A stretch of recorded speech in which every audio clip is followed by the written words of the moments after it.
Nous avons ce matin parmi nous un homme de Dieu qui n'est plus à présenter.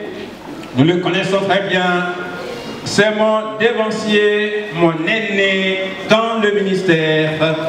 C'est le pasteur Blanchard qui est là parmi nous déjà. Nous le connaissons très bien, pasteur principal de l'église des Assemblées de Dieu de Côte d'Ivoire, Abidjan, Niangon Sud. Il est membre de la pastorale ivoirienne des Assemblées de Dieu de Côte d'Ivoire. Il est ex-membre de l'AMACI, l'organe qui nous gère l'action missionnaire des ADD de Côte d'Ivoire. Il est là de passage et quand il est là, il lui plaît d'être avec nous pour nous aider, nous encourager dans cette œuvre gigantesque. Alors, c'est lui qui va nous apporter la parole. Dieu le bénisse et c'est avec joie que nous l'accueillons pour nous donner la parole Seigneur. Accueillons l'homme de Dieu. Dieu le bénisse.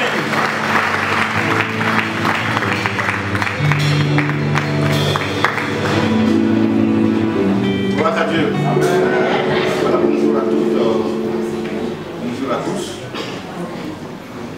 Je ne voudrais pas perdre le temps. Je vais vous inviter à lire avec moi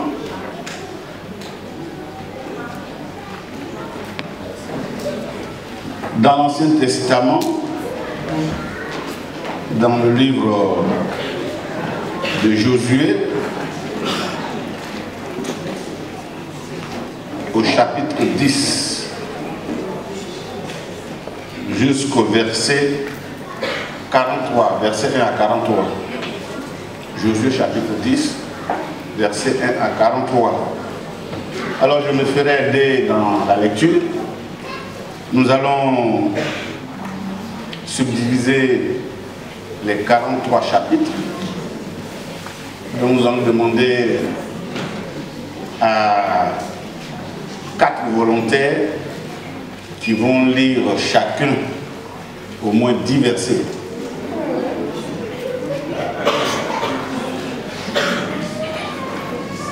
On n'a pas souvent l'habitude de lire tous les chapitres, mais ce chapitre il est très important. Il faut le lire en entier, ça va nous donner déjà une idée. Alors j'ai besoin de 4 volontaires. Il y a 4 rangées, donc on va partager les versets par rangée. Ici, volontaire, ok. Et là, volontaire. Merci. Et puis ici, un volontaire, ou bien une volontaire, ça dépend. Hein. Volontaire, merci. Ah, c'est les seuls seulement, hein. Là, tout ça. Et ici, volontaire, ok, merci beaucoup. Alors, il y a 43 versets. Notre sœur va lire du verset 1 au verset 10. L'autre du verset 11 au verset 20. La sœur ici du verset 21 au verset 30. Et puis le frère va lire jusqu'à la fin, le verset 43. Voilà, nous lisons ensemble, s'il vous plaît. Josué chapitre 10, verset 1 à 10.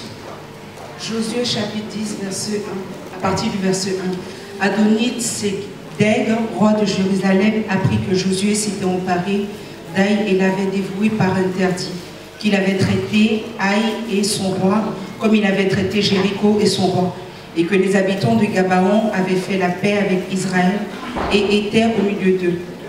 Il eut alors une forte crainte, car Gabaon était une grande ville comme une des villes royales, plus grande même qu'Aï, et tous ses hommes étaient vaillants. Adoni-Sédec, roi de Jérusalem, fit dire à Oham, roi d'Hébron, Pirem, roi de Charmout, à Japhia, roi de Lukis, et Débi, roi d'Eglon, montez vers moi et aidez-moi afin que nous frappions Gabaon, car elle a fait la paix avec Josué et avec les enfants d'Israël. 5 rois des Amoréens, le roi de Jérusalem, le roi d'Hébron, le roi de Jarmout, le roi de Lachis, le roi d'Eglon, se réunirent ainsi et montèrent avec toute leur armée Ils vinrent camper près de Gabaon et l'attaquèrent. Les gens de Gabaon envoyèrent dire à Josué au camp de Gilgal, n'abandonne pas tes serviteurs, monte vers nous en hâte, délivre-nous, donne-nous du secours, car tous les rois des Amoréens qui habitent la montagne se sont réunis contre nous. Josué monta de Gilgal, lui et tous les gens de guerre avec lui et tous les vaillants hommes. L'Éternel dit à Josué, ne les crains point, car je les livre entre tes mains et aucun d'eux ne tiendra devant toi. Josué arriva subitement sur eux, après avoir marché toute la nuit depuis Gilgal. L'Éternel les mit en déroute devant Israël, et Israël leur fit éprouver une grande défaite près de Gabaon. Les poursuivit sur le chemin qui monte à Beth-Horon et les bâtit jusqu'à Azeka et à Makeda. Voilà, merci. Comme ils fuyaient devant Israël et qu'ils étaient à la descente de Beth-Horon, l'Éternel fit tomber du ciel sur eux de grosses pierres jusqu'à Azéa, et ils périrent. Ceux qui moururent par les pierres de grêle furent plus nombreux que ceux qui furent tués avec l'épée par les enfants d'Israël. Alors Josué parla à l'Éternel, le jour où l'Éternel livra les Amoréens aux enfants d'Israël, et il dit en présence d'Israël, soleil, arrête-toi sur Gabaon, et toi, lune, sur la vallée d'Ajalon. Et le soleil s'arrêta, et la lune suspendit sa course jusqu'à ce que la nation eût tiré vengeance de ses ennemis. Cela n'est-il pas écrit dans le livre de Juste? Le soleil s'arrêta au milieu du ciel et ne se hâta point de se coucher presque tout le jour. Il n'y a point eu de jour comme celui-là, ni avant ni après, où l'Éternel ait écouté la voix d'un homme, car l'Éternel combattait pour Israël. Et Josué et tout Israël avec lui retourna au camp de Gilgal. Les 5 rois s'enfuirent et se cachèrent dans une caverne à Makeda. On le rapporta à Josué en disant, les 5 rois se trouvent cachés dans une caverne à Makeda. Josué dit, roulez de grosses pierres à l'entrée de la caverne et mettez-y des hommes pour les garder. Et vous, ne vous arrêtez pas, poursuivez vos ennemis et attaquez-les par derrière. Ne les laissez pas entrer dans leur ville, car l'Éternel, votre Dieu, les a livrés entre vos mains. Après que Josué et les enfants d'Israël leur eurent fait éprouver une très grande défaite, il les eut complètement battus. Ceux qui purent échapper se sauvèrent dans les villes fortifiées. Amen.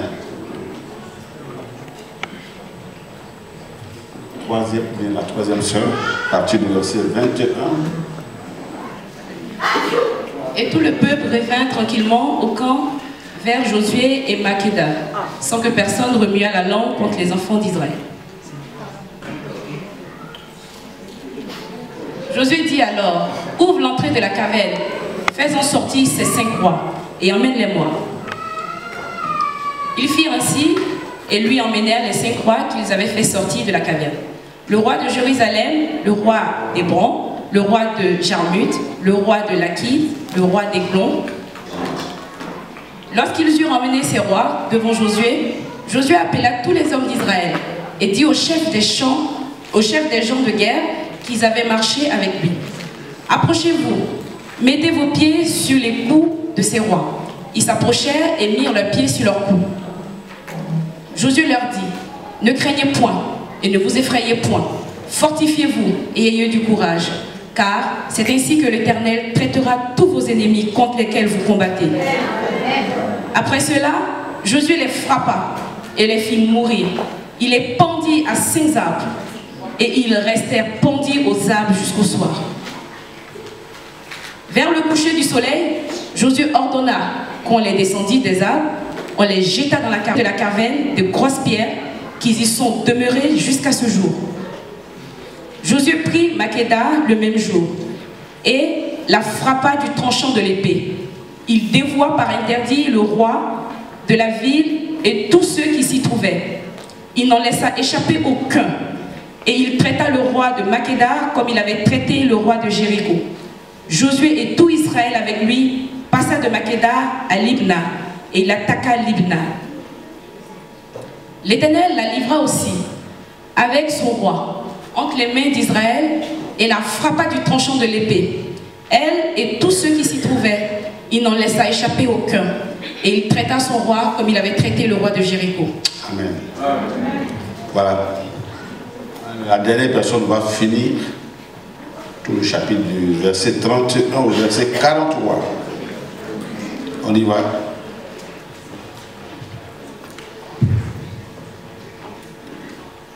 Josué et tout Israël avec lui passa de Libna à Lachis. Il campa devant elle et il attaqua. L'Éternel livra Lachis entre les mains d'Israël, qui la prit le second jour et la frappa du tranchant de l'épée, elle et tous ceux qui s'y trouvaient, comme il avait traité Libna. Alors Oran, roi de Gézer, monta pour secourir Lachis. Josué le battit, lui et son peuple, sans laisser échapper personne.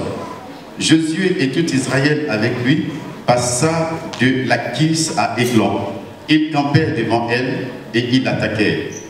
Il la prit le même jour et la frappèrent du tranchant de l'épée. Et elle et tous ceux qui s'y trouvaient. Josué la dévoua par interdit le jour même, comme il avait traité Lachis. Josué et tout Israël avec lui monta d'Églon à Hébron et ils l'attaquèrent. Il la prit et la frappèrent du tranchant de l'épée. Elle, son roi, toutes les villes qui en dépendaient et tous ceux qui s'y trouvaient. Josué n'en laissa échapper aucun, comme il avait fait à Églon, et il la dévoua par interdit avec tous ceux qui s'y trouvaient. Josué et tout Israël avec lui se dirigea sur Débir et il attaqua. Il a pris, elle, son roi, et toutes les villes qui en dépendaient. Il les frappait au tranchant de l'épée et il dévouait par interdit tous ceux qui se trouvaient, sans en laisser échapper aucun. Josué traita Débir et son roi, comme il avait traité Hébron et comme il avait traité Libna et son roi. Josué bâtit tout le pays, la maison, la montagne, le midi, la plaine et le coteau. Et il en bâtit tous les rois. Il ne laissa échapper personne et il dévoua par interdit tout ce qui respirait comme l'avait ordonné l'Éternel, le Dieu d'Israël. Josué les bâtit de Kadès Barnéa à Gaza. Il bâtit tout le pays de Gozen jusqu'à Gabaon. Josué prit en même temps tous ses rois et leur pays, car l'Éternel, le Dieu d'Israël, combattait pour Israël. Et Josué et tout Israël avec lui retourna au camp à Gideon. Amen. Amen. Merci beaucoup. Voilà, je pense que déjà, vous avez une idée de ce qui est dit dans ce chapitre 10. Alors, il s'agit de 5 rois puissants qui ont décidé, bien sûr, sous la houlette d'un roi qui est aussi très puissant, qui a convaincu les 4 autres rois afin qu'ils aillent attaquer Gabaon. Mais en attaquant Gabaon, ils attaquaient aussi Israël, puisque Gabaon avait fait alliance avec Israël. Donc, Gabaon a fait appel à Israël pour lui demander de venir à son secours, parce qu'il y a 5 rois puissants qui viennent les combattre. Et effectivement, Israël est allé au secours de Gabaon sous la houlette de Josué et ils ont vaincu ces 5 rois. Alors, c'est de ces 5 rois que nous allons parler. Il est important pour nous de comprendre une chose. La vie chrétienne, c'est un combat. Quand le peuple d'Israël a été libéré, il était question qu'ils partent à Canaan pour pouvoir s'y installer. Et c'est à Canaan qu'ils vont faire tous ces combats. Canaan, ce n'est pas le ciel. Canaan, c'est plutôt la vie chrétienne. Et tant que nous serons sur la terre, nous combattrons toujours. La vie naturelle est un combat. Parce que s'élever pour venir à l'église, c'est un combat. Prier, c'est un combat. Lire la Bible, c'est un combat. Aller au travail, c'est un combat. Aller à l'école, étudier, c'est un combat. Même manger, c'est un combat. Prendre sa douche, c'est un combat. Dormir même, c'est un combat. Et se réveiller alors, c'est un combat. Donc la vie elle-même là est un combat permanent. Et la vie chrétienne aussi est un combat permanent. Voilà pourquoi nous avons besoin d'être avertis. Mais ce qui est intéressant pour nous, c'est que dans ce combat, notre victoire est déjà assurée. Amen. Alléluia. Nous avons cette promesse de la part du Seigneur. Il va falloir que nous nous appuyions sur lui pour pouvoir effectivement saisir ces victoires. Alors 5. D'abord, avant de parler de ces 5 rois, le chiffre 5 symbolise quoi? Le chiffre 5 symbolise l'harmonie en ce qui concerne l'humanité. Le chiffre 5 symbolise l'harmonie en ce qui concerne l'humanité. Nous avons par exemple 5 ministères qui sont établis pour pouvoir effectivement permettre à l'Église, aux chrétiens, d'être perfectionnés, de pouvoir recevoir de la nourriture solide. Nous avons également, au niveau de l'humanité, 5 doigts. Sur chaque main, il y a 5 doigts. Et les doigts, effectivement, jouent un rôle très important. Sans doigts, on n'a pas la possibilité de prendre quelque chose. Nous avons également 5 orteils. Sans les 5 orteils, il n'y a pas d'équilibre au niveau physique.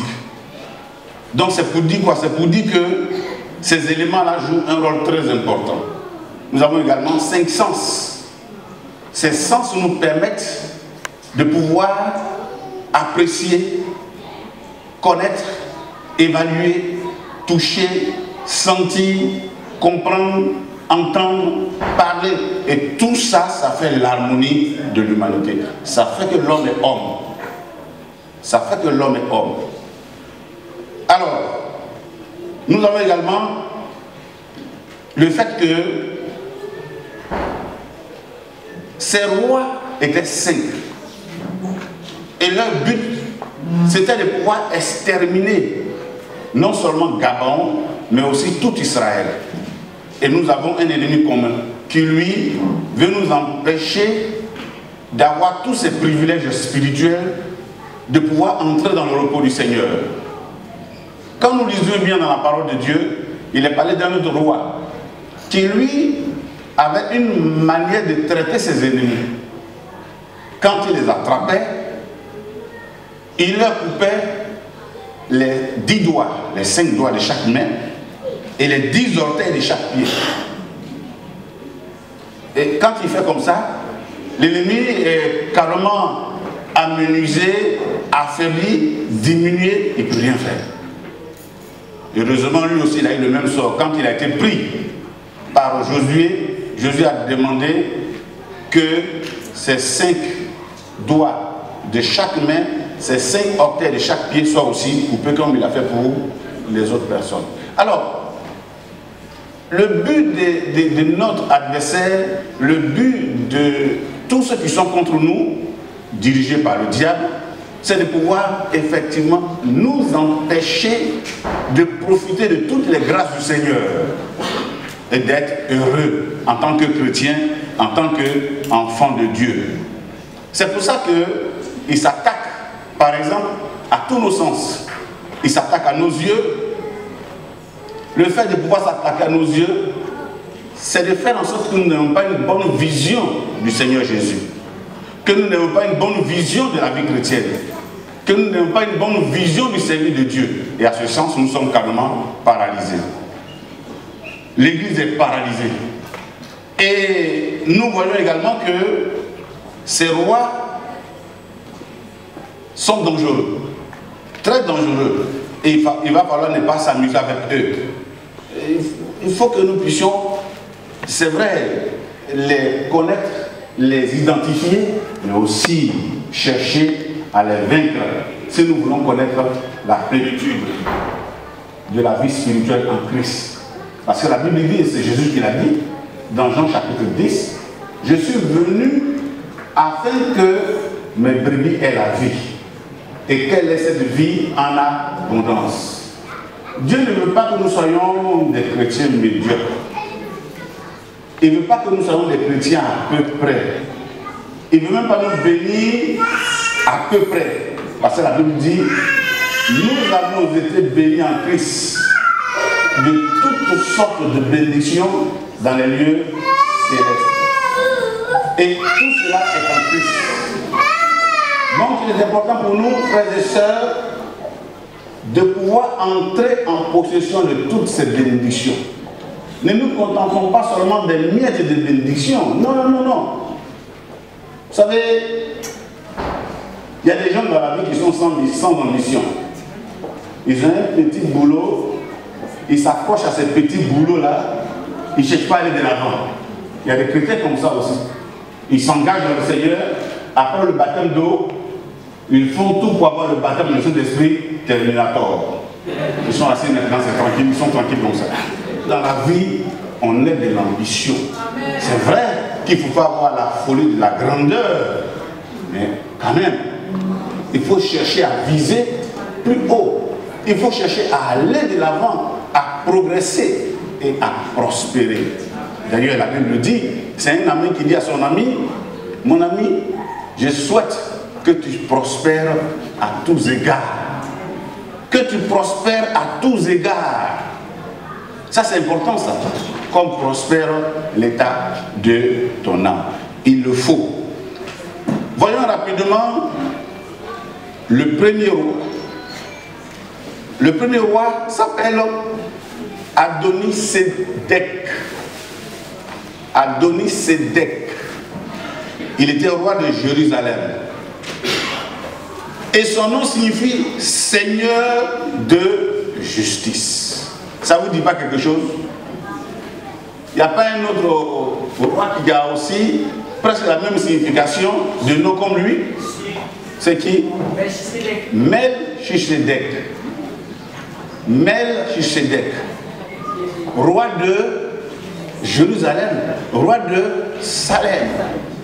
Alors, vous savez, le diable est toujours l'antithèse de tout ce qui est vérité biblique. Et ici, c'est l'antithèse de Melchisedec, roi de Salem, qui est en même temps aussi le type de Christ. Il est important de comprendre et de réaliser que le diable est le singe de Dieu. On parle de l'anti-Christ, qui se présente comme le Christ et qui promet également tout ce qu'il veut dire aux gens par rapport au Christ, pour dire que moi, je suis le meilleur, je suis le sauveur, je suis celui que l'humanité attend. Et vous connaissez un peu l'histoire. Vous savez qu'à la fin des temps, nous sommes déjà dans la fin des temps, nous avons des signes précurseurs du retour de Jésus, mais aussi nous avons des éléments qui caractérisent le règne de l'Antichrist. Adoni-Sédek, il est Seigneur de justice. Celui-là, c'est le plus dangereux. Parce que c'est lui qui a convaincu les autres il a regardé, il a vu que Gabaon était en paix. Gabaon a fait alliance avec Israël et il a dit à ses amis, non, il faut que nous allions détruire Gabaon. Et certainement qu'il a discuté avec les 4 autres, il les a convaincus de son idée diabolique, génocidaire, et finalement ils l'ont accepté et ils se sont levés pour former une équipe pour aller effectivement attaquer Gabaon. Alors, ce roi, pour nous, représente une principauté. N'oubliez pas que dans la nomenclature de nos ennemis, où il est dit, nous n'avons pas à combattre contre la chair et le sang, mais nous avons à combattre contre les dominations, les autorités, les princes, les puissants des ténèbres et aussi les éléments infernaux. On voit là les 5 caractéristiques de notre ennemi.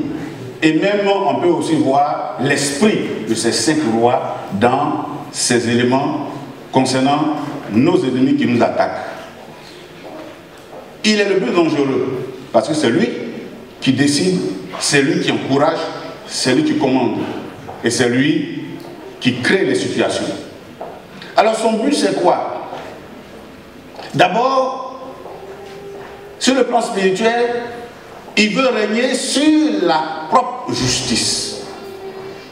Ça veut dire quoi? Ça veut dire que son travail, son devoir, c'est d'amener tous ceux qui seront sous sa domination de s'appuyer seulement que sur leur propre justice. Ne pas se compter sur quelque chose, ou bien ne pas compter sur le Seigneur, mais de compter sur le propre. Il leur dit, vous pouvez. Sans Dieu, vous pouvez. Sans Dieu, vous êtes quelque chose. Sans Dieu, vous allez arriver. Donc, son but, c'est aussi de mettre ses victimes dans l'incapacité d'entrer dans le repos du Seigneur. C'est d'empêcher tous ceux qui marchent avec Dieu d'entrer dans le repos du Seigneur, de connaître la justice, la paix, la joie par le Saint-Esprit.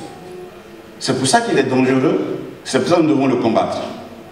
Adoni-Sédèque est un géant qui a besoin d'être combattu par les enfants de Dieu. Quel est son travail? Son travail, c'est de nous faire croire, et c'est effectivement ses fondements. C'est de nous faire dire, je fais. Ça, c'est ses fondements. Je fais. Ensuite, je donne. Et puis, je suis. Vous voyez qu'il y a l'expression je. Je fais. Je donne. Je suis. Donc, c'est quelqu'un qui, lui, compte sur sa propre justice.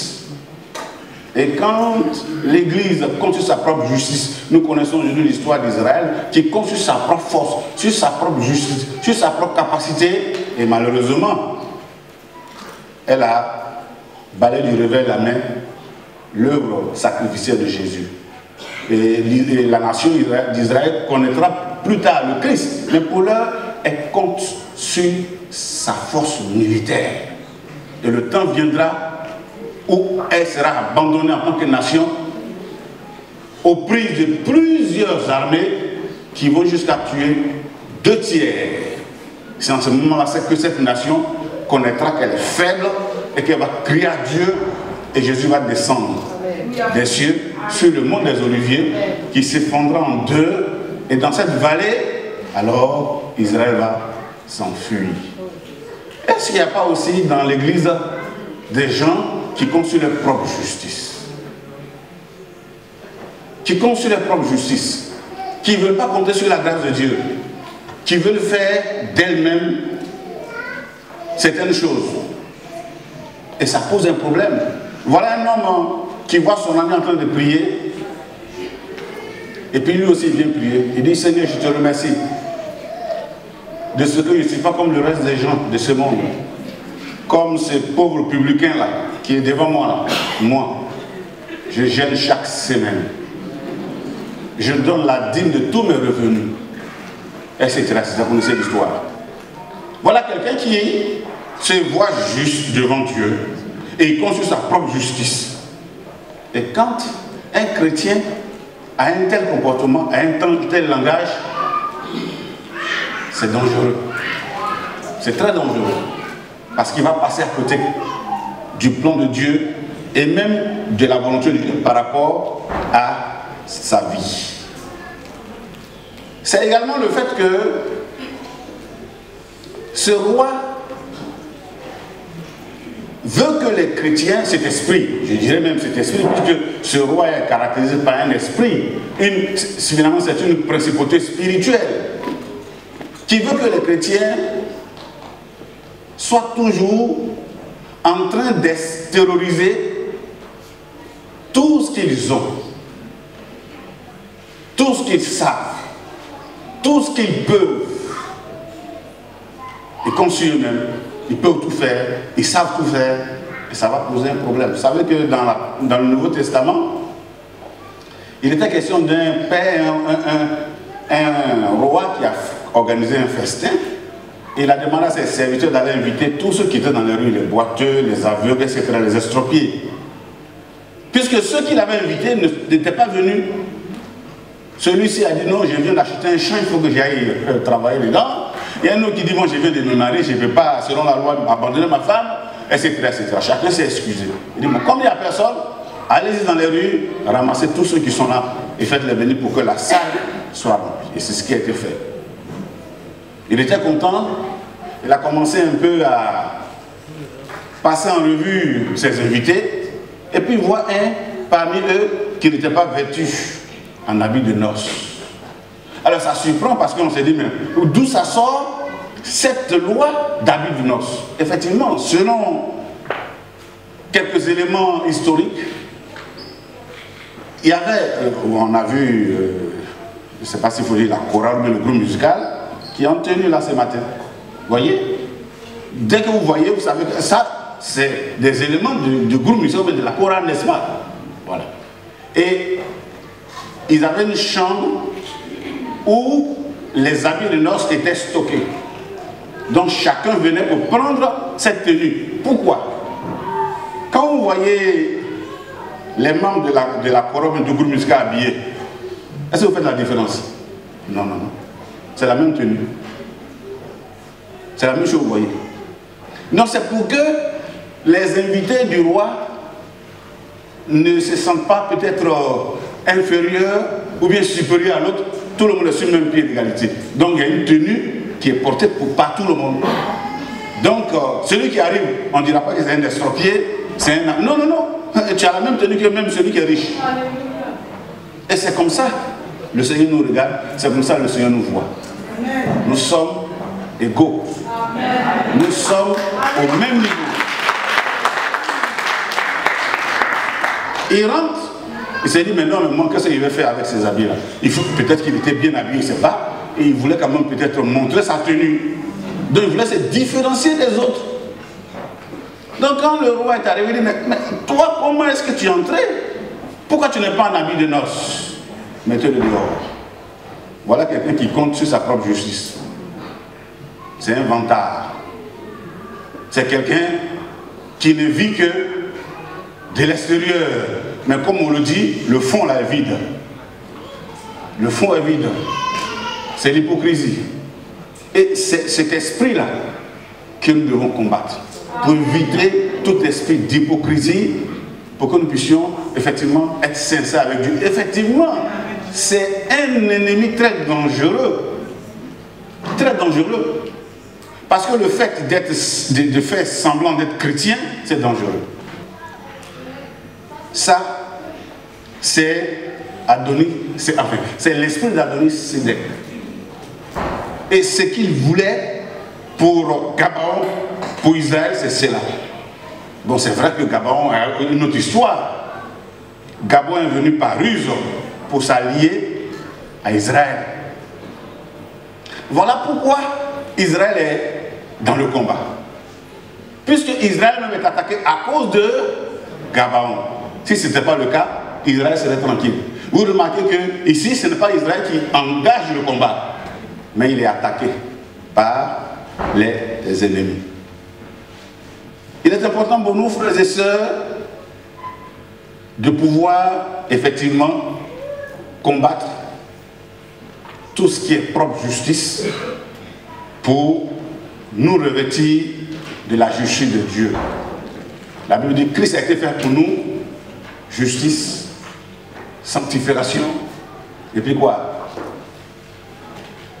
Vous ne connaissez pas? Ok. Deuxième loi. Il est parlé du roi d'Hébron. Il s'appelle Oham. Bon, c'est des noms en hébreu. Donc, est-ce qu'on prononce bien ce qui est sûr? On fait l'effort de prononcer quand même tel que c'est écrit.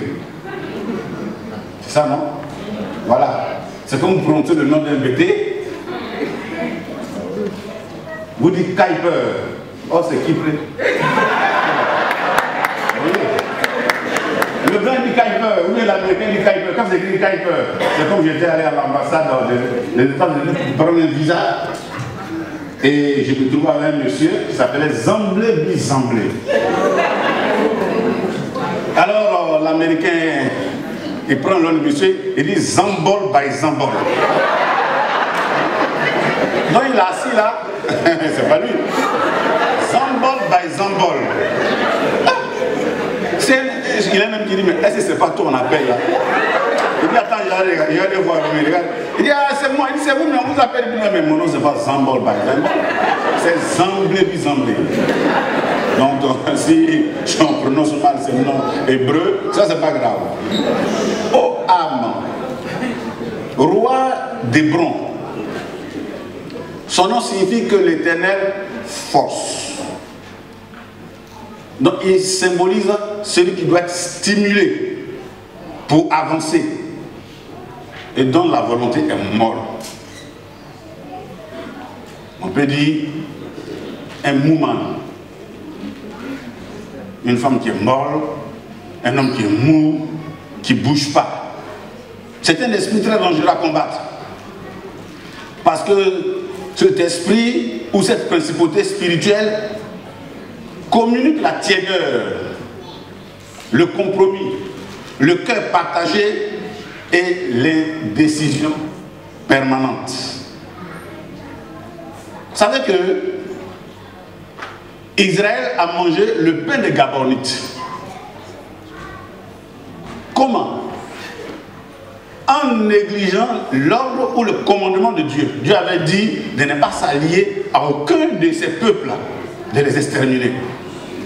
Mais les Gabonites sont venus, ils ont porté des vieux, enfin des chaussures usées, des habits usés, et ils sont arrivés, ils disent, bon, on vient de très loin, on a marché jusqu'à on est fatigué. Ça, ils révèlent leur identité, et puis Israël a eu pitié d'eux, ils les ont pris. Donc ils sont entrés dans le peuple d'Israël par ruse. Et ils ont mangé le pain avec eux. Donc ils ont communié avec Gabaon, alors que c'était interdit. Malheureusement. Et vous savez que quand on fait ces genres d'associations avec ces genres de confréries, parce que par moments on fait des trucs sans le savoir, ou bien peut-être on le fait exprès, je ne sais pas. On a des associations avec des confréries, des associations avec des activités culturelles dans le village, ou bien pas. Il faut faire attention, je ne dis pas qu'il ne faille pas y entrer.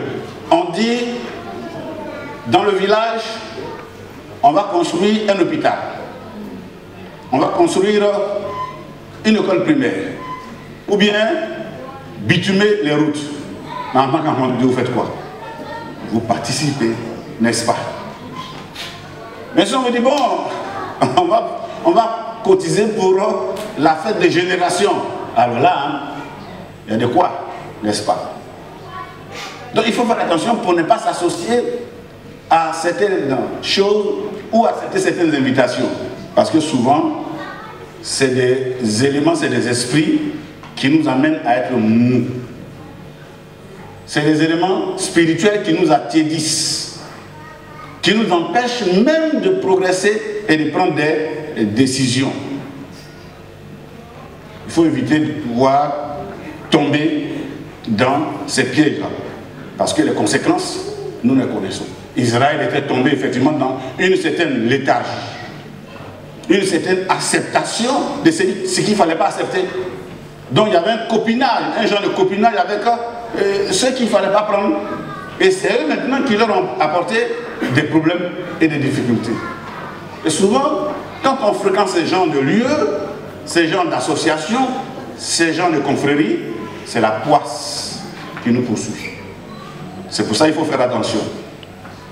Troisième roi, Piram, roi de Jarmuth. Son nom signifie comme un âne sauvage.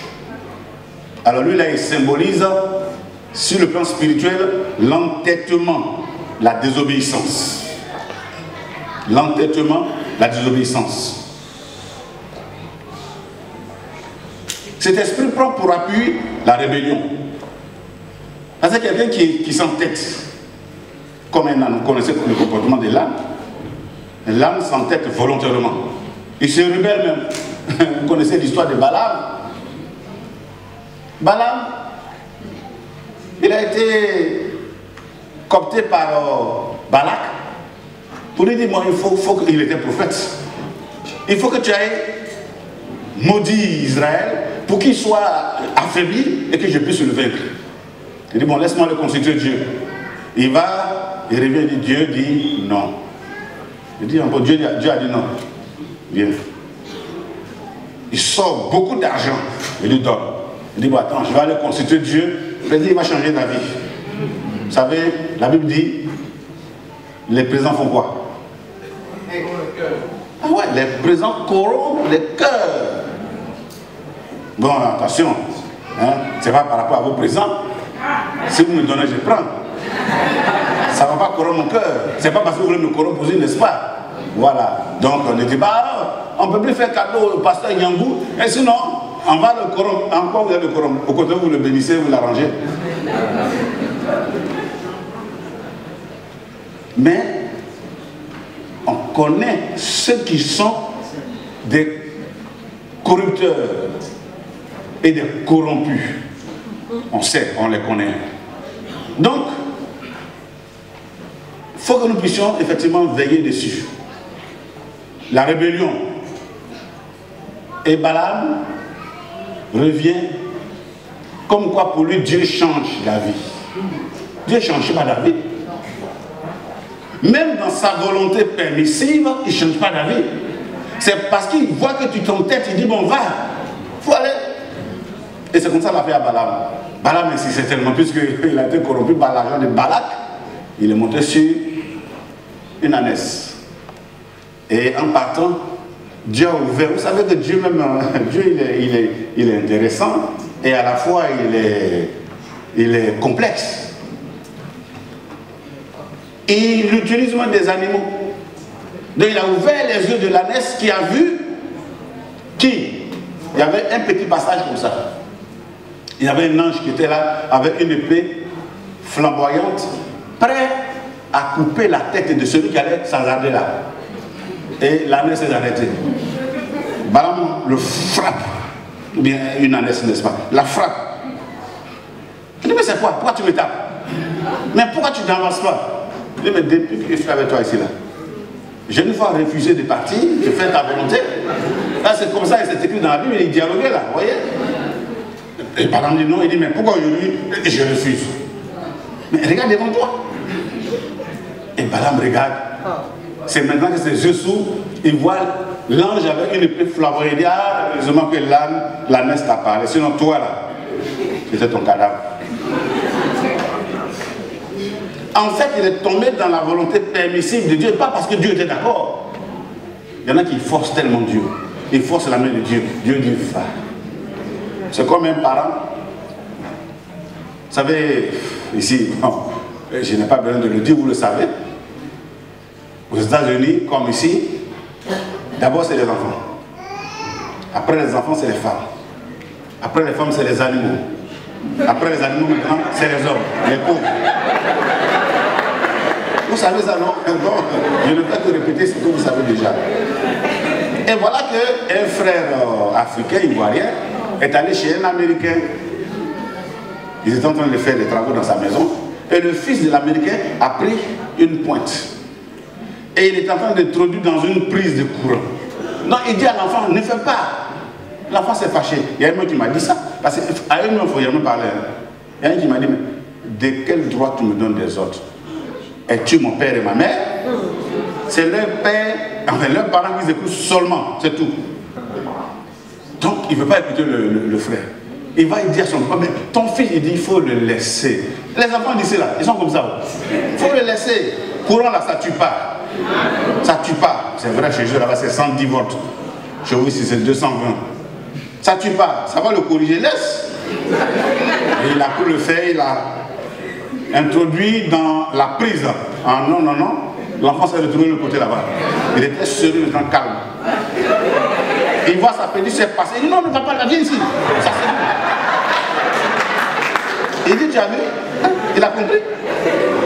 Maintenant, ça c'est une leçon empirique, claire, nette. Donc ça c'est la volonté permissive de Dieu. C'est pas parce que Dieu est d'accord. Il y a des choses que Dieu veut. Il y a des choses que Dieu tolère.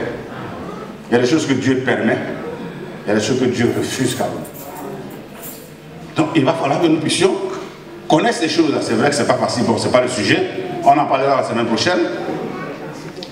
Alors, son but effectivement, c'est de pousser dans la désobéissance. Et malheureusement, cette rébellion a gagné Israël. Et vous savez que les malheurs d'Israël sont venus de Gabaon. Et Gabaon signifie charnel. Charnel. Et bien souvent nos malheurs viennent de la chair. C'est pour ça que la Bible nous n'a pas combattre contre la chair et le sang. Et la Bible dit, il faut que nous puissions effectivement crucifier les œuvres de la chair. Il faut que les œuvres de la chair soient crucifiées avec Christ. Parce que c'est elle qui nous crée souvent des problèmes. Il habitait, il régnait sur une ville appelée Jarmuth. Et Jarmuth signifie hauteur. Voilà quelqu'un qui lui te dit, moi je peux te mettre en hauteur. Et le diable a fait ça à Jésus. Il l'a pris et puis il l'a placé où? Sur le haut du temple. Il dit, mais écoute, si tu es vraiment le Fils de Dieu, jette-toi en bas. Jette-toi en bas. Parce que Dieu enverra des anges pour te prendre. Mais qu'est-ce que Jésus a fait?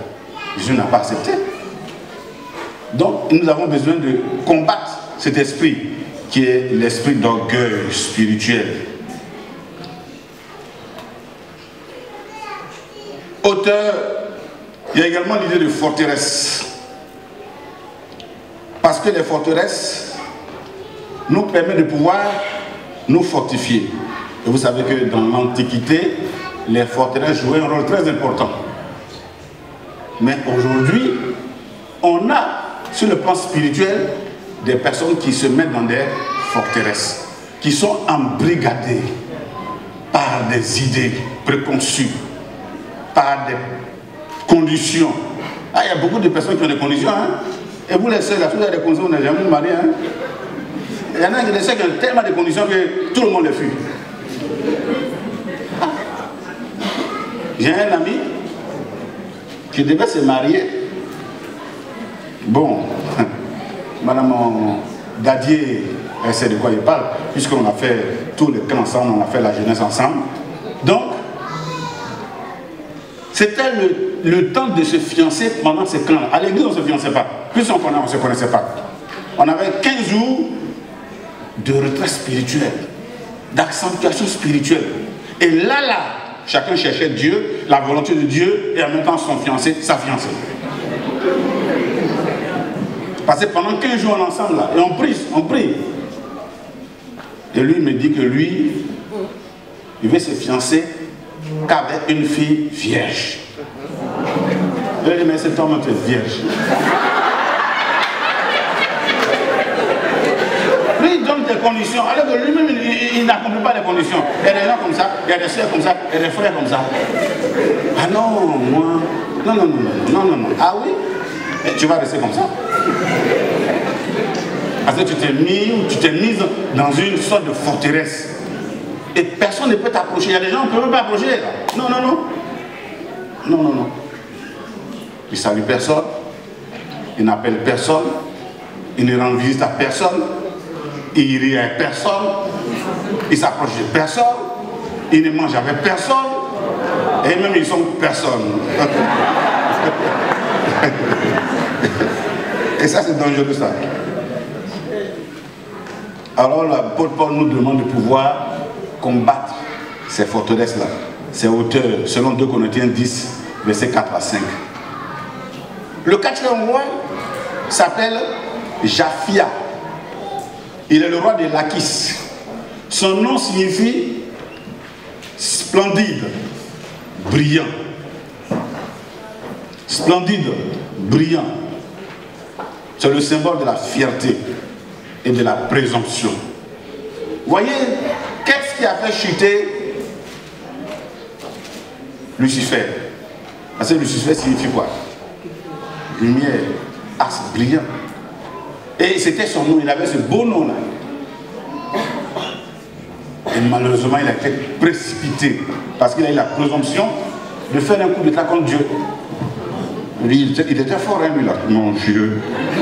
Contre Dieu, n'a pas fait coup d'état. Même s'il dort. Même s'il dort. Et finalement, il a été précipité par terre, chassé du ciel, chassé du gouvernement de Dieu. Donc il faut que nous puissions effectivement faire attention à ce genre d'esprit. Parce que cet esprit agit en nous par le fait que nous sommes imbus de nous-mêmes, de nos capacités, de nos ressources, de notre ethnie, de notre beauté, de notre taille, enfin, de tout ce que nous voulons. La ville sur laquelle il régnait s'appelait Lachis. Et Lachis signifie invincible. Et souvent, ceux qui sont animés de cet esprit de fierté, ils se sentent invincibles. Toi, ils peuvent tout faire. Rien. Non, ça va. Ça, moi, j'ai réussi. Pas d'inquiéter. Je vais réussir.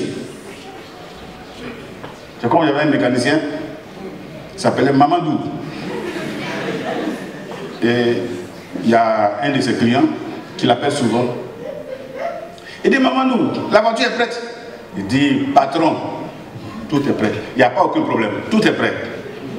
Il prend la voiture, il y a tas de problèmes dessus. Parce que maman ne nous connaît pas.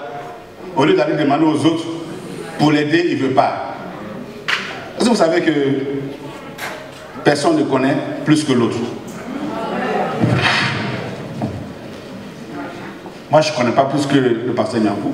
Lui non plus. Ah ouais. Il connaît, je connais. Je ne connais pas, il ne connaît pas.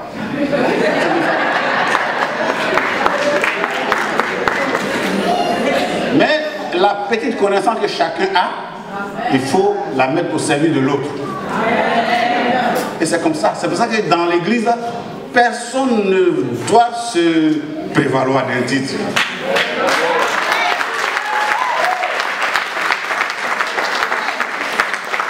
Parce que ce que tu connais, elle ne connaît pas. Et ce qu'elle connaît, tu ne connais pas. Donc ensemble, ça fait une bonne somme de connaissances. C'est pour ça qu'il faut qu'on s'attache, on s'unisse. Il y a des gens, ils connaissent mais ils ne veulent pas s'attacher aux autres. Ils ne veulent pas faire profiter les autres. C'est pas normal. La Bible dit quoi? Que tous nous avons comme talent, comme don, qu'est-ce qu'il faut faire? Il faut le mettre au bénéfice des uns et des autres, n'est-ce pas? Alors, mais pourquoi cette dimanche seulement venant dire bon, ok, vous avez beaucoup d'excuses. La salle, c'est seulement dimanche. Mais vendredi passé, il y avait veillé, vous avez vu ça là. Viry-Châtillon. Hein? Où vous étiez? C'est vrai que moi je n'étais pas là-bas. Hein? Mais j'ai des informations. Hein? Je n'étais pas là-bas. C'est pas le pasteur Yangou qui m'a dit non. Il m'a rien dit. On ne s'est même pas vu spécialement dans mon cerveau. Mais je me suis renseigné. On dit non, il y avait une vingtaine de personnes.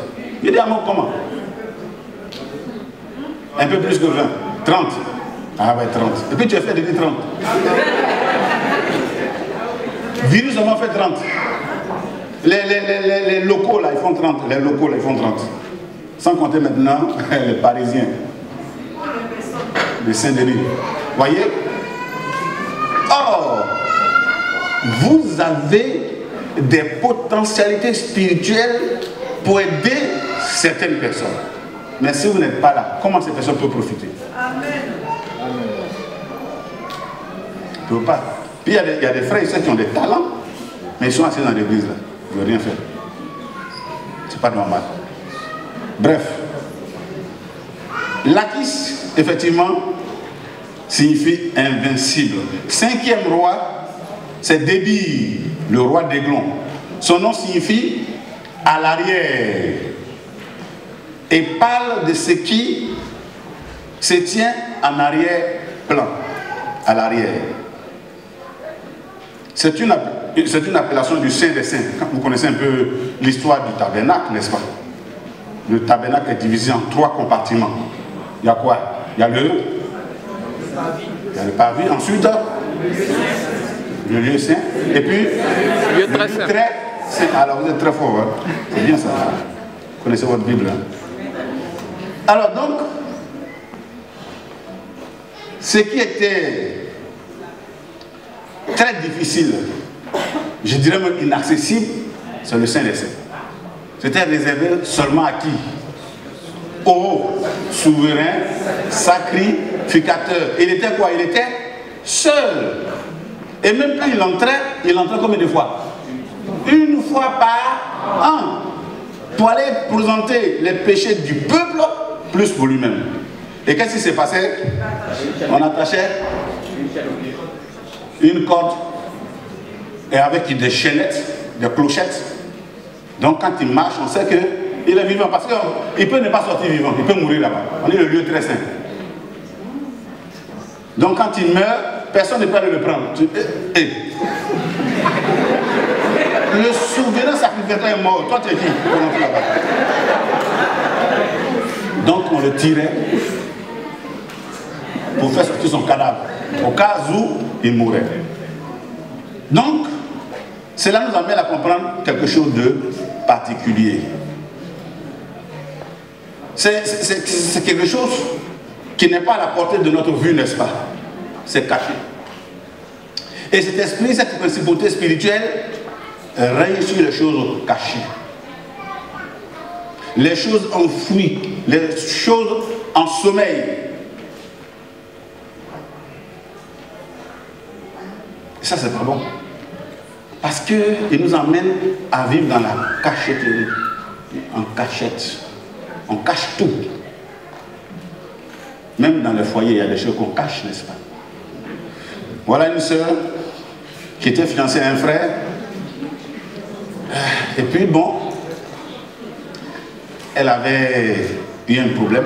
Je crois que c'est un GU, c'est comme ça qu'on l'appelle, n'est-ce pas? Et puis, elle a, malheureusement, elle a perdu. C'est pas les trompes, hein?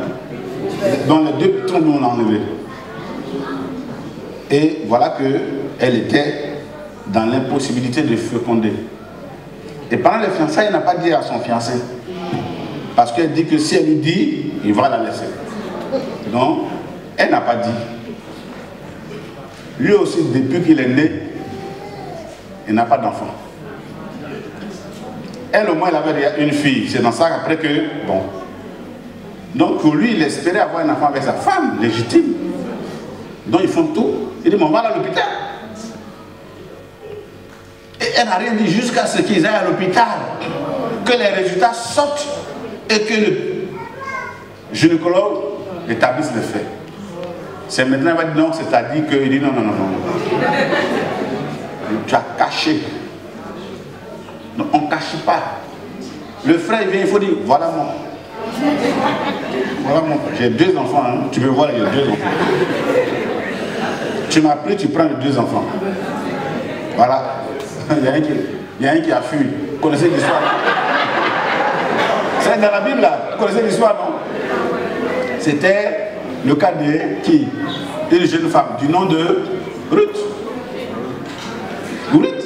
Il y avait la loi du Lévira parmi les frères de son mari de feu.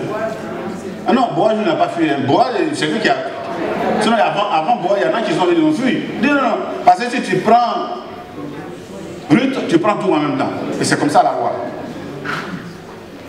Et Boaz a été le garçon, le courageux. Il a tout pris en même temps. Donc quand, bon c'est vrai aussi, souvent même c'est des sources de problèmes dans le foyer. Parce que tu n'acceptes pas l'enfant de la fille, de la soeur. Ça pose un problème. Comme aussi elle n'accepte pas l'enfant du frère. Voilà un couple qui se marie. Et le frère avait eu un enfant avant le mariage, avant d'être chrétien. Il n'a pas dit à la fiancée. Et s'est marié. 6 mois après, vous savez que les femmes, elles sont jalouses. Hein? La maman, on va comme les hommes aussi, merci. La maman de l'enfant apprend que le monsieur s'est marié légalement et puis vraiment c'était à l'église, à la mairie, c'était la pompe. Donc il était fâché, il dit, ah bon? En plus il s'est marié comme ça, même pas en cachette, mais comme ça, devant tout le monde, ok. C'est pas un problème, c'est qu'il a les moyens, il a l'argent. Elle a pris l'enfant, elle est allée voir ses parents, et puis ils sont allés déposer l'enfant à la maison. Maintenant, comment elle va présenter la chose? C'est les parents qui viennent dire non, c'est-à-dire qu'il n'y a même pas c'est-à-dire dedans. La femme dit, ce colis-là, il retourne d'où il vient. Je ne le prends pas, ni aujourd'hui ni demain. Je savais parler à la soeur. Elle avait raison. Vous savez, quand vous donnez des conseils à des gens, il faut les comprendre d'abord. Il ne faut pas les juger, il faut les comprendre. Parce que la personne, quand elle est comprise, elle vous comprend. Ah, mais si vous ne la comprenez pas, elle ne va pas comprendre. Hein? Moi, je l'ai compris, elle dit oui, tu as raison. Mais il faut pardonner. Pardon là, il n'y a pas un autre mot pour remplacer ça. En tout cas, il ne sait plus la suite, mais ce n'était pas facile. Bref. Alors, frères et sœurs, je voudrais terminer en disant qu'il est important pour nous de combattre ces principautés, ces dominations, ces autorités spirituelles. Et Jésus nous a donné la possibilité de les vaincre. Dans Matthieu 16, verset 19, il parle de clés. Il dit à Pierre, tu es Pierre. Sur cette pierre, je bâtirai mon église. Et le séjour des morts ne prévaudra point contre elle. Je te donne les clés du royaume des cieux. Vous savez, avec la clé on fait quoi? On ouvre. Est-ce qu'on ouvre seulement?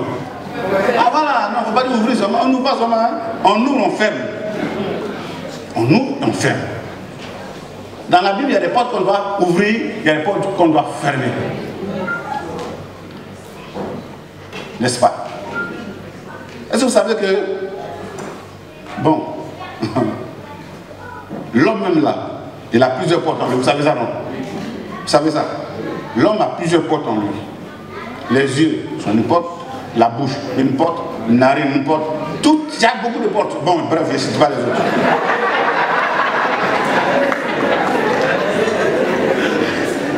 Donc il y en a on doit fermer, il y en a on doit ouvrir. Ce n'est pas toutes les portes on ouvre. Et puis ce n'est pas toutes les portes on ferme aussi. Et il est important pour nous parce qu'aujourd'hui le diable, les puissants des ténèbres ont enfui nos bénédictions où? Dans le séjour des morts. Aujourd'hui il y a beaucoup de personnes, beaucoup de chrétiens qui sentent comme s'ils sont dans la mort, dans le séjour des morts. Mais ce n'est pas la volonté de Dieu. Il faut que les portes du séjour des morts s'ouvrent et que ce que le diable a bloqué soit débloqué. Ça, c'est important. Le ciel, bon, on ne va pas dire que le ciel s'ouvre. Vous savez que le ciel est déjà ouvert, non? Mais on prie quand même pour que le ciel s'ouvre constamment pour nous. Parce que quand Jésus est passé par les eaux du baptême, quels sont les signes qui ont été manifestés dans l'eau? Le ciel s'est ouvert. Le ciel s'est ouvert. Et je crois bien que depuis ce temps-là, le ciel est ouvert pour tous les enfants de Dieu. Au temps de Jacob, ça s'ouvrait de temps à autre.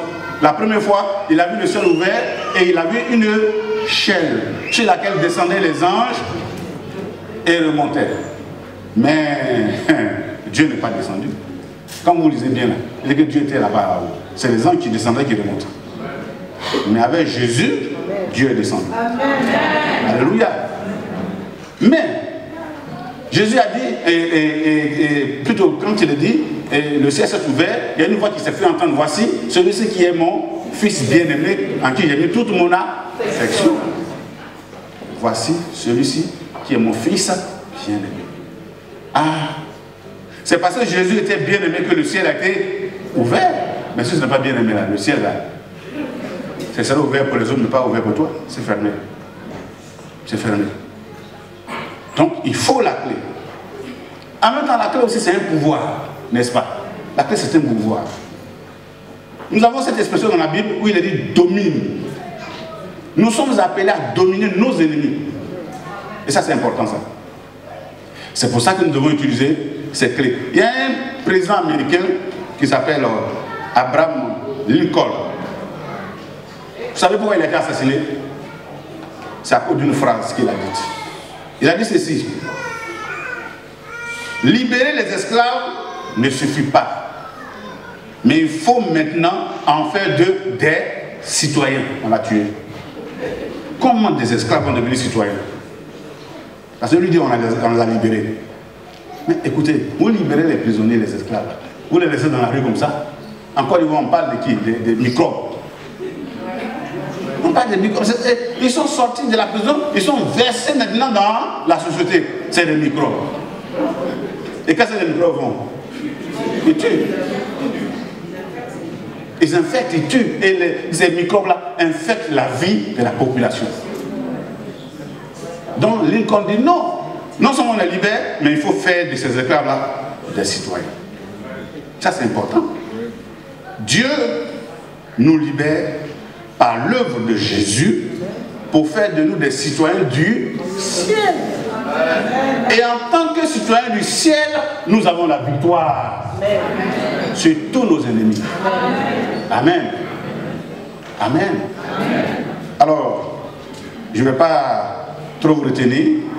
Je vais m'arrêter là pour dire que Jésus est prêt à nous donner effectivement la victoire sur tout esprit. Il y en a plein, mais c'était les principautés qui étaient dans ce contexte pour attaquer Israël au temps de Josué. Vous allez voir qu'à un autre temps, même Dieu va prévenir Israël pour dire attention, après ces 5 rois qui vous ont attaqué à cause de Gabaon, il y a un autre groupe des fils des Philistins qui sont 5 aussi et qui gouvernent 5 villes philistines. Il faut aussi les vaincre. Bref, bon, c'est pas notre sujet. C'est pour dire quoi? C'est une façon de dire que, vous voyez, après un combat, vient encore un autre combat. Et ça ne va jamais finir. Ça ne finit pas jusqu'à ce que Jésus vienne nous chercher. Non, ne croisons pas les bras, frères et sœurs. Ne croisons pas les bras. Que Dieu nous bénisse. Amen.